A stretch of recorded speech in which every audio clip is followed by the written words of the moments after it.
Hello everyone, today we will talk about how to fix or how to solve the problem of unknown error occurred on Pinterest.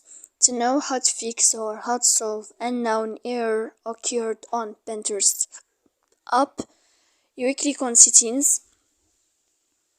In this page you can click on apps, default apps, app settings. On above you can search about Pinterest and you will enter here. Then you can click on this page on first stop and you can click OK. After that you'll enter to storage. Here you can click clear cache. Don't click clear data because that can delete your account.